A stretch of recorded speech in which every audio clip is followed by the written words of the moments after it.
Dumayo ang aming grupo sa Barangay Lagumit, Davao Occidental upang matagpuan ang isang tahimik at payak na komunidad na tila itinago ng kalikasan sa kabila ng mga bundok nito. Dito, ang buhay ay simple ngunit puno ng kahulugan.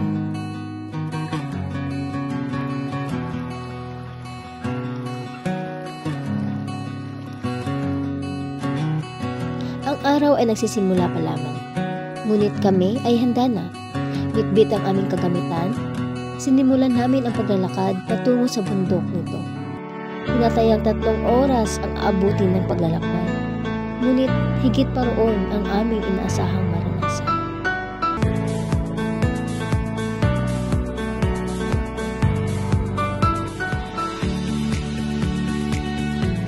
Sa magandang tanawin na aming nasasaksihan, tila ang aming pagod ay unti-unting nababawasan.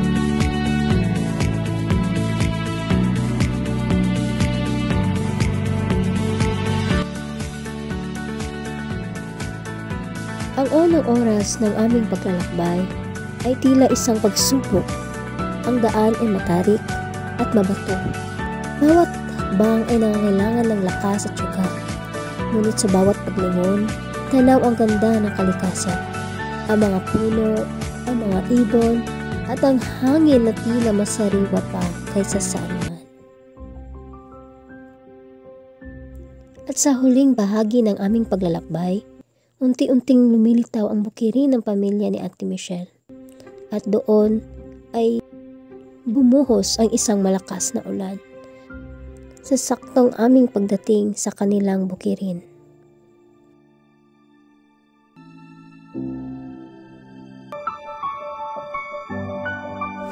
Tunghayan natin ang kwento ng pamilya na naninirahan sa Sitio Balugon, Barangay Lagumit, Davao Occidental, na kung saan buong puso niyang binibigay ang kanyang pagmamahal para sa kanyang pamilya.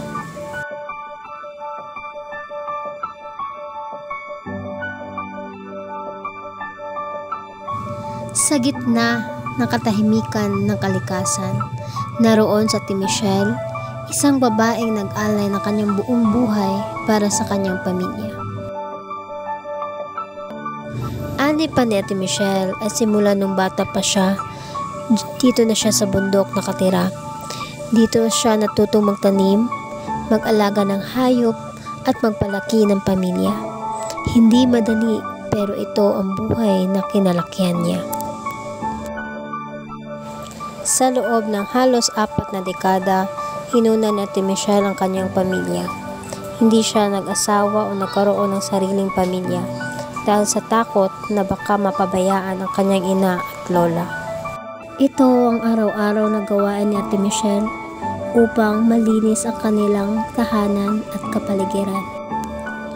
Bata pa lamang sa Ate Michelle nang maulila sa ama. Sa murang edad, siya ang tumatayong haligi ng kanilang tahanan. Ang ina ni Ate Michelle ay may kapansanan at may sakit ito na polio simula pa lamang nang ito ay pinanganak. At ang kanyang lola naman ay may edad na, kaya hindi na ito dali-dali nga makagalaw.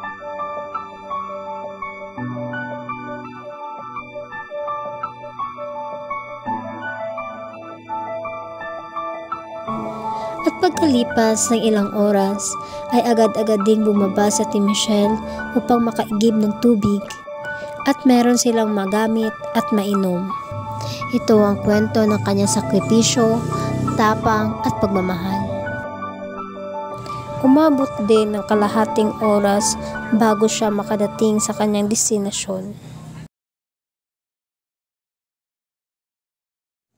Preskong agos ng tubig ang ating matatanaw.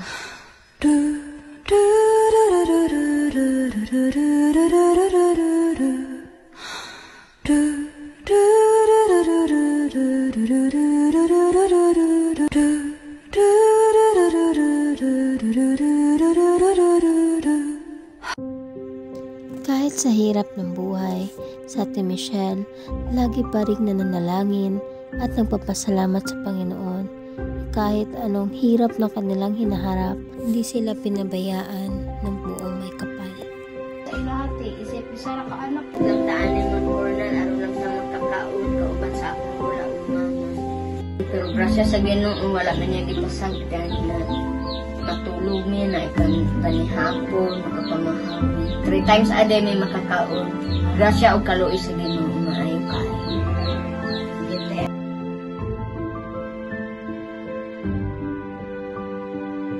Atos ang taon niya din sa kapobre, as in, usahay, hilak na lang yun ako sa tago ng ako ng kita.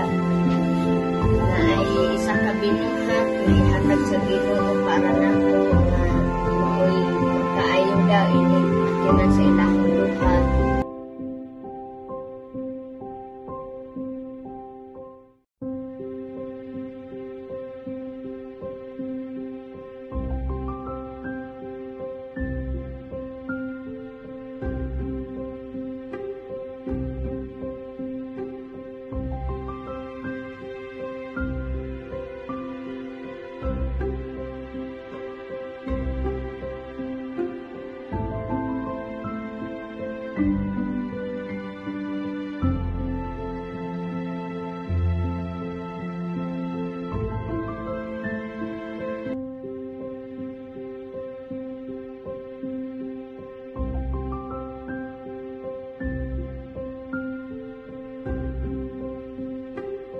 Kamayo, medyo masalam umon.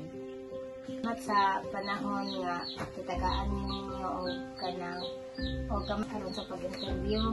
Since na nagkamatmon ko kabuo, tatakdot sa ako ang huna-huna number 1 na dili ko gusto nga musundog sa kapalaran sa ako ang mama nga nahimong single na kay murag ako nakitaan sa ako ang mama ug na-feel nga ako ang nasakitan inig makita na ako nga kaming duha either sa iyang kahimtang PWD kaya mi niya silang duha ni Lola nag-atiman walay tatay walay bisan si kinsa na nag-atiman sa ilahang duha sila duha ang ako ang Lola tatay na ako ni nang ako'y nag-atiman sa ako ang mama ko ano namin magdag ko umabot ang panahon na kasi pagkaslan ako sila siguro nga time karon nga nanikamot ko na hindi magkabahalag di lang ko makahuman og eskwela at least magkabalungan lang kung basa mo to pasalamat ko sa Ginoo bisag elementary ra ko nakabalo ko din taon ko mabasa dili ko ignorante nagkita ako syudad so pasalamat din ko sa Ginoo nagpa-eskwela ko tuing taon sa ako ang lula kay lisod ko ning wala tay grado bisag gamay nauda-ugon lang din siguro ko kung wala akong grado kay mas magandang letter E dito kasubay o letter D so kung nag-eskwela ka dito pangandoy na ko nga ini makatrabaho ko mahalag simpleng balayra basta lang ma-secure lang ng tulo kauban sa ako ang mga ko mauto na naning kamot ko tigod kung nagat may kwarta sweldo na ko kay perting gamaya ko sweldo na ko sa una 700 a month sa barato din kaayo sa unang panahon ang sweldo sa una 700 radio ganit yung kaya sa imana na sweldo na ka sustinar gihapon ka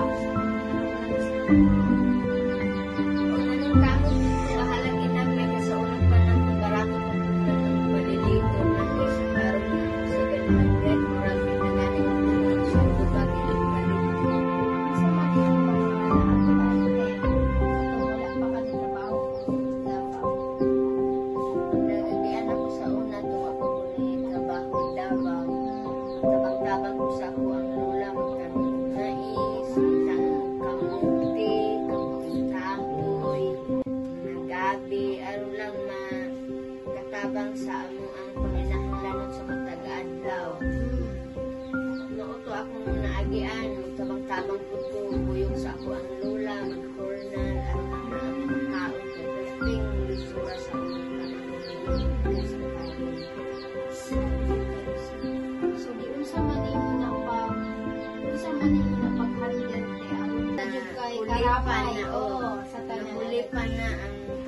sa unang panahon na akong gibati sa pagkakaroon, medyo nagpasalamat ko sa Ginoo na malipayon ako nga naano ibana ka o ba nagatiman sa mga magulang.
Salamat o God bless sa ating tanan. Salamat sa inyong pagbisita sa ako.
Thank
you.